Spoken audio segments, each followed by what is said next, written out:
여러분은 살면서 하루아침에 나이 든 자신을 문득 마주한 적 있으신가요? 아침에 눈을 떠 거울 앞에 섰는데 그 안에 비친 모습이 어릴 적 나와는 너무도 멀어져 있다는 사실을 느껴본 적 말입니다. 이마에 늘어난 주름, 손끝에 힘없는 떨림, 별일 아닌 일에도 쉽게 피곤해지는 몸.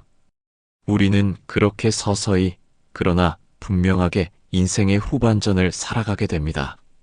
그토록 바쁘게 살아왔습니다. 공부하고 일하고 사랑하고 자녀를 키우고 집을 사고 빚을 갚고 또다시 일하고 그러다 보니 어느 날 시간은 우리를 데려다 놓았습니다. 마흔도 쉰도 예순도 아닌 어느덧 칠순과 팔순의 문턱. 그제야 문득 이런 생각이 들지요. 이제부터 남은 삶은 어떻게 살아야 할까? 지금까지 살아온 시간은 익숙하지만 앞으로 다가올 시간은 낯설고 조금은 두렵기까지 합니다. 무엇보다 오래 사는 것이 두려워지기도 합니다. 100세 시대라고들 말하지만 모두가 건강하게 그 나이를 누리는 것은 아니니까요. 무릎은 예전 같지 않고 친구들의 부고가 익숙한 뉴스가 되어가는 나날, 아무도 가르쳐주지 않았던 노년의 기술이 어느 날 나에게 꼭 필요해진다는 걸 깨닫게 됩니다. 그래서 우리는 지금 이 시점에서 다시 인생의 항해 지도를 펼쳐야 합니다.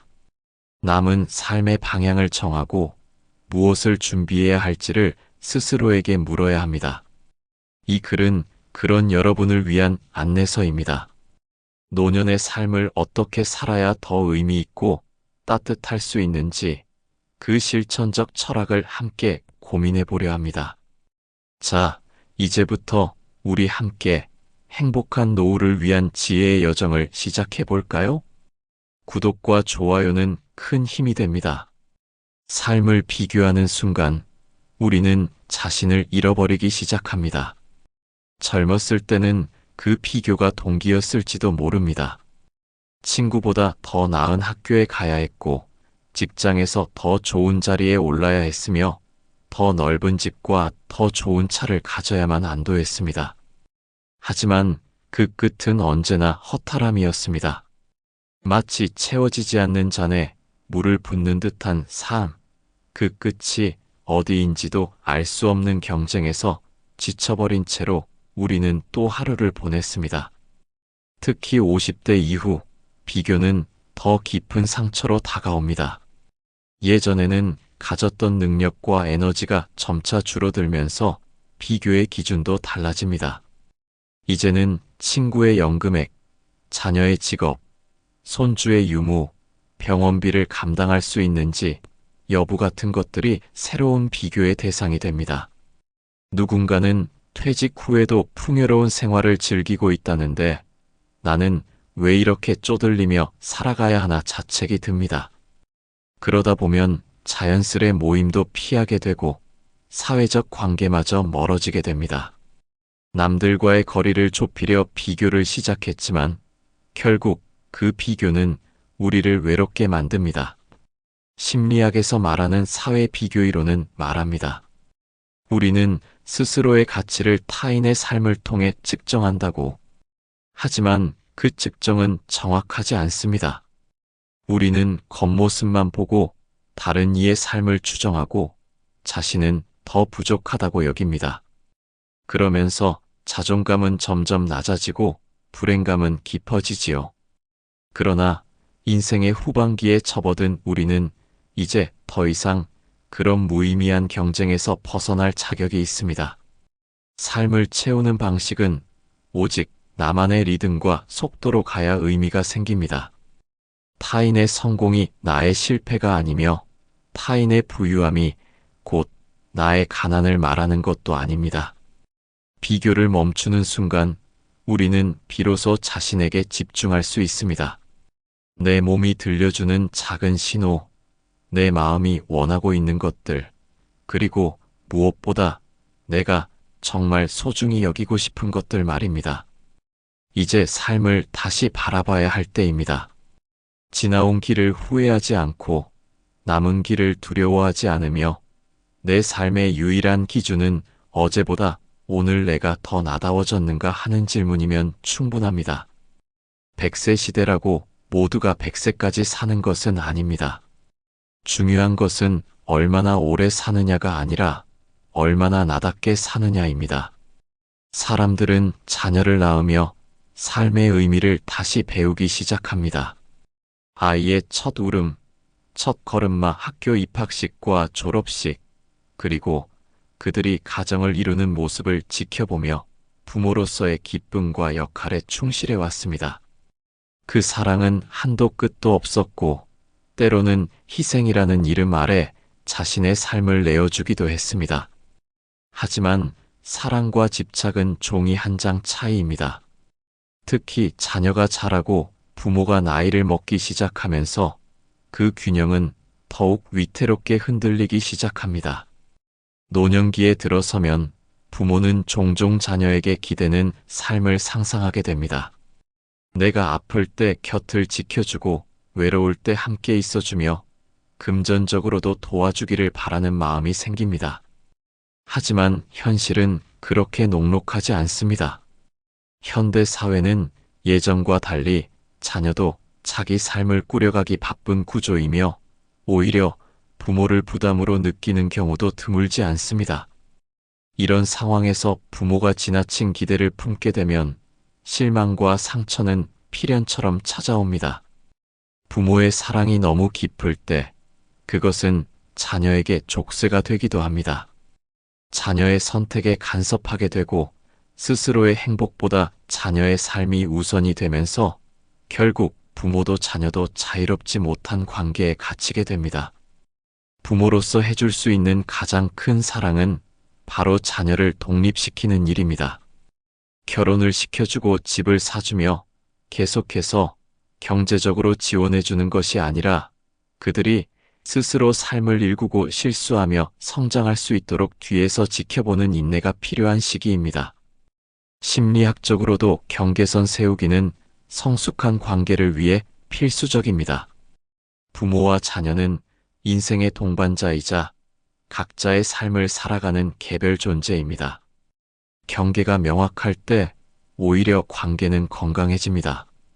재산을 미리 물려주며 자녀에게 모든 걸 맡긴다는 것은 위험한 선택이 될 수 있습니다.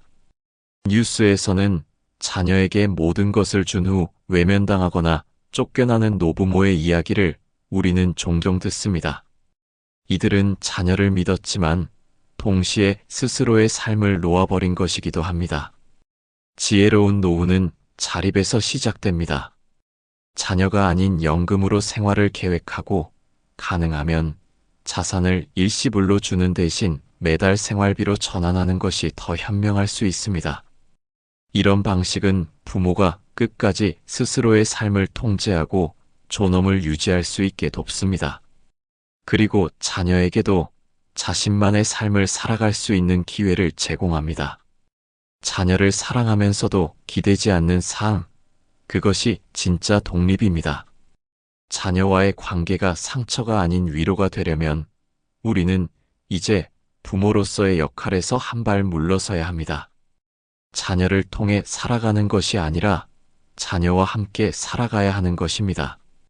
삶의 중심을 다시 자신에게로 옮길 때 비로소 노년은 자유롭고 평화로워질 수 있습니다. 우리는 늘 누군가와 함께할 때 삶이 풍요롭다고 믿었습니다.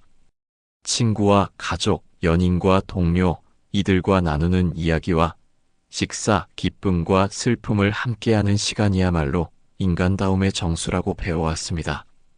그러나 어느 순간 삶은 조용히 변곡점을 지나 혼자 있는 시간이 더 많아지기 시작합니다. 친구는 하나둘 멀어지고 자녀는 자신의 가정을 꾸리며 떠나고 아내 혹은 남편마저 곁을 떠난 후 우리는 홀로 남겨지게 됩니다. 이때 사람들은 외롭다고 말합니다. 그러나 그 외로움은 진정 외로움일까요? 철학자 키에르케고르는 고독은 인간이 신과 만나는 공간이며 자신과 진짜로 마주하는 순간이라 했습니다. 외로움은 누군가를 원하면서 생기는 결핍의 감정이라면 고독은 스스로를 채우는 풍요의 상태입니다. 혼자서도 괜찮다는 확신은 자존감을 견고히 세우고 나를 이해하며 더 깊은 관계로 이끄는 바탕이 됩니다. 젊을 땐 외로움을 이기기 위해 사람을 찾았지만 나이가 들면 내면의 평화를 찾기 위해 혼자 있는 법을 배워야 합니다. 고독 속에서 우리는 주변의 모든 소음을 내려놓고 진짜 나의 목소리를 듣게 됩니다. 나는 무엇을 좋아했는가? 어떤 삶을 원했는가? 무엇이 나를 살아있게 만드는가? 이런 질문에 진심으로 대답할 수 있게 되는 시기, 그것이 노년의 시간입니다. 타인에게 나를 증명할 필요 없이 오직 나답게 살아도 괜찮다는 것을 스스로에게 허락하는 순간 혼자의 시간이 가장 큰 자유로 다가옵니다. 이때 중요한 것은 완전한 단절이 아닙니다.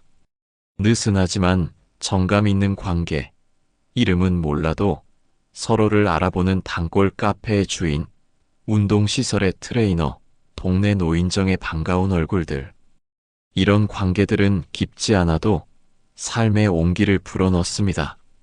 누구도 깊이 들어오지 않지만 누구도 완전히 떠나지 않는 적당한 거리의 사람들. 이 관계들은 스스로를 방어하며도 외롭지 않게 살아갈 수 있게 돕는 안전망이 됩니다.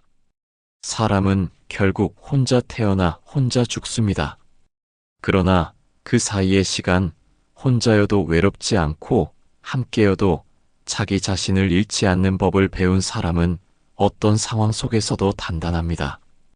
혼자 밥을 먹고, 혼자 여행을 떠나고, 혼자 있는 시간을 진정으로 즐길 줄 아는 사람은 삶을 통제하는 힘을 가집니다. 그것은 어떤 화려한 성공이나 인맥보다도 깊고 묵직한 인생의 내공입니다. 노년기에 가장 두려운 것은 외로움이 아니라 혼자 있는 법을 배우지 못한 자신입니다.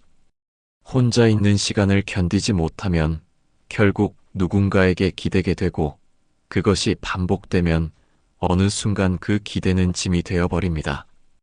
그러니 지금부터라도 천천히 혼자 웃고 혼자 움직이며 나만의 시간을 갖고 나가는 연습을 시작해보세요. 고요 속에서 자신을 만나고 그 자신과 손을 잡는 순간 삶은 다시 빛나기 시작할 것입니다. 누군가는 노년의 행복을 말할 때 이렇게 이야기합니다. 더 이상 아프지 않고 누군가의 도움 없이 걷고 스스로 화장실을 갈 수 있는 것만으로도 감사하다고. 나이가 들수록 건강이란 단어는 단순히 질병이 없는 상태를 넘어 존엄을 지키는 가장 기본적인 조건이 됩니다. 누워서 보내는 하루는 단지 활동의 결핍이 아니라 스스로의 존재감을 조금씩 지워가는 시간이 되기 때문입니다. 젊었을 땐 건강이 당연했고 신체의 움직임은 자연스러웠습니다. 우리는 그것을 자유라고 느끼지 않았습니다. 그러나 어느 날부터 계단 몇 층을 오르내리는 것이 힘들고 아침에 일어나 몸을 펴는 데에도 노력이 필요한 순간이 옵니다. 건강은 잃고 나서야 비로소 깨닫게 되는, 그러나 한번 잃으면 회복이 쉽지 않은 시간 속 가치입니다. 근육은 나이가 들수록 빠르게 사라지고 그 사라짐은 단지 보기 좋은 외형의 변화가 아니라 삶의 자율성을 빼앗아갑니다. 손에 힘이 없어 리모컨조차 제대로 쥐지 못할 때 그것은 단지 불편함을 넘어서 존재 자체에 대한 자괴감으로 이어집니다. 그런 점에서 체력은 곧 자기 결정권이며 신체적 자립은 마지막까지 스스로의 삶을 선택할 수 있는 권한을 보장해주는 기반입니다. 건강을 지키기 위한 실천은 특별하거나 과격할 필요가 없습니다. 무리하지 않는 수준에서 매일 규칙적인 걷기를 실천하고 자신의 나이와 상태에 맞는 운동을 꾸준히 이어가는 것이 중요합니다. 식사 또한 단순한 생존이 아닌 체력 유지의 열쇠로서 단백질과 충분한 수분 섭취, 그리고 무엇보다 입맛을 유지하는 것이 중요합니다. 식욕은 생명력과 직결되어 있고 음식을 맛있게 먹는 사람은 삶을 더 오래 긍정적으로 유지할 수 있습니다. 더불어 운동은 단지 근육만을 위한 것이 아닙니다. 마음의 안정과 행복감을 불러오는 도파민, 세로토닌 같은 호르몬의 분비를 유도하며 일상에 활력을 부여합니다. 스트레스를 낮추고 수면의 질을 높이며 스스로를 아직 살아있다고 느끼게 해주는 신호입니다. 건강은 그렇게 단순한 생물학적 문제를 넘어 노년기의 삶 전반을 지탱하는 철학이 됩니다. 이제는 외적인 아름다움이나 젊음이 아닌 속이 탄탄한 사람이 진정한 매력을 지닌 시대입니다. 꼿꼿한 자세로 거리를 걷고 자연스럽게 대화를 이어가는 노인은 그것만으로도 주위에 감탄을 자아냅니다. 거창한 이상이나 도덕적 모범이 아닌 자신의 몸을 존중하고 돌보는 일상적인 태도가 존엄한 노년을 만들어갑니다. 건강은 결국 자신을 존중하는 태도에서 비롯됩니다. 자신의 몸을 귀하게 여기고 아끼고 움직이는 것. 그것이 삶을 끝까지 주체적으로 살아갈 수 있는 힘이며 남은 인생을 밝히는 등불입니다. 누군가의 도움 없이 내 두 발로 걸어 나아가는 하루하루. 그것이야말로 가장 값진 자유이자 축복입니다. 세상은 우리에게 끊임없이 더 많은 것을 요구해 왔습니다. 더 나은 직장, 더 높은 연봉, 더 큰 집과 더 좋은 차. 그러나 나이가 들수록 우리는 깨닫습니다. 그 많고 복잡한 것들 중 정말 필요한 것은 그리 많지 않다는 사실을. 오히려 마음을 무겁게 하고 몸을 지치게 만드는 것은 대부분 불필요한 것들이라는 거요. 인생의 후반부에 접어들며 가장 먼저 해야 할 일은 그 복잡함에서 한 걸음 물러서는 것입니다. 심리학자들은 말합니다. 삶이 단순해질수록 사람은 더 행복해진다고. 정보와 선택지가 넘쳐나는 시대에서 단순함을 택하는 것은 단지 삶의 양식을 바꾸는 일이 아니라 삶의 철학을 바꾸는 일입니다. 가득 찬 옷장 앞에서도 늘 입을 옷이 없고 맛있는 음식이 넘쳐나도 식욕은 줄어듭니다. 그것은 선택의 문제가 아니라 마음의 공간이 너무 좁아졌기 때문입니다. 파레토 법칙은 말합니다. 우리의 성과 중 대부분은 극히 일부의 노력에서 비롯된다고. 삶도 마찬가지입니다. 10개 중 8개는 사실 없어도 괜찮은 것들입니다. 우리를 진정으로 기쁘게 하는 것, 살아있음을 느끼게 하는 것은 단 2-3가지일 수 있습니다. 좋아하는 음악 한 곡, 계절마다 바뀌는 길가의 꽃, 함께 웃을 수 있는 친구 한 사람. 이 단순한 기쁨들이야말로 인생의 진실을 반짝이게 합니다. 문제는 이 단순함을 받아들이는 데에는 용기가 필요하다는 점입니다. 우리는 여전히 사회의 기준과 타인의 시선을 신경 쓰며 살아갑니다. 뭔가 더 있어야 안심이 되고 남들과 같아야 덜 외로워 보입니다. 그러나 남들이 어떻게 생각하든 내 삶에 진짜 필요한 것은 내가 가장 잘 압니다. 나이가 들수록 그냥 좋으니까라는 이유로 선택할 수 있는 여유가 생깁니다. 단순한 것들에서 진짜 나다움을 찾을 수 있다면 그것이야말로 가장 명료한 삶의 철학입니다. 그리고 중요한 또 하나, 단순함은 실수와 결핍을 용납하는 여유에서 비롯됩니다. 무언가를 잊고 잘못하고 불완전한 자신을 바라보며 그래도 괜찮아라고 말할 수 있는 사람이 되어야 합니다. 그 너그러움이야말로 단순한 삶이 줄 수 있는 선물입니다. 우리는 누구나 실수를 하고 누구나 허술한 구석을 지닙니다. 그 허술함을 미워하지 않고 웃으며 넘어갈 수 있는 유연함이 있다면 복잡했던 삶도 조금씩 정리가 됩니다. 삶은 본래 단순합니다. 너무 많은 것을 좇다 보면 정작 중요한 것을 놓치게 되지요. 돈보다 사람, 사람보다 건강, 건강보다 마음의 평안이 더 소중하다는 걸 우리는 인생 후반부에 와서야 비로소 알게 됩니다. 이젠 더 가지려 하지 말고 있는 것에 감사하며 누리는 법을 배워야 할 때입니다. 그렇게 마음의 공간을 비우고 나면 그 자리에 고요한 기쁨이 찾아옵니다. 품격 있게 나이 든다는 것은 무엇을 의미할까요? 단정한 외모나 근엄한 태도를 말하는 것이 아닙니다. 오히려 그것은 자신에게 솔직하고 타인에게 너그러우며 삶의 흐름을 거스르지 않고 받아들일 줄 아는 태도를 말합니다.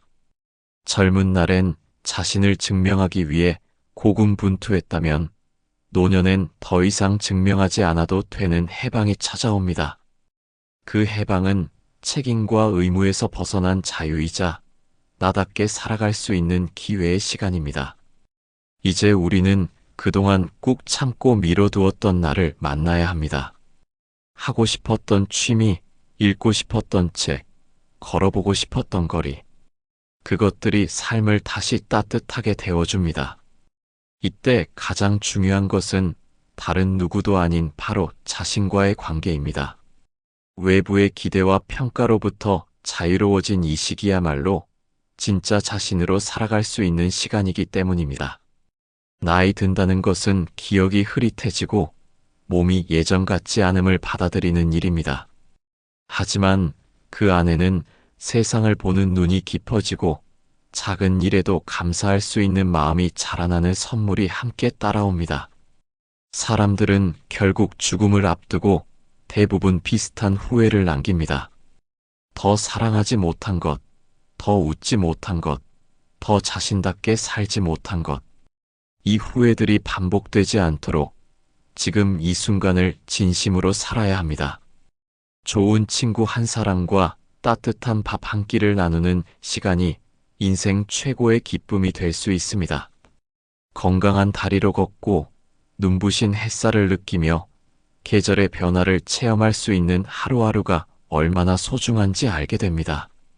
그때 우리는 비로소 깨닫습니다. 품격 있는 삶은 높은 위치에 있는 것이 아니라 낮은 마음으로 오늘을 바라볼 수 있는 여유에서 온다는 사실을. 품격 있게 나이 든다는 것은 결국 아름답게 살아가는 법을 알아가는 것입니다. 바람처럼 가볍게, 구름처럼 너그럽게, 나뭇잎처럼 유연하게 살아가는 법을 배우는 일입니다. 이 글을 읽는 여러분이 오늘 하루를 그렇게 살아낼 수 있기를 진심으로 바랍니다. 오늘 이야기 어떠셨습니까? 여러분의 경험도 공유해 주시길 바랍니다. 행복 가득하시길 진심으로 기원합니다.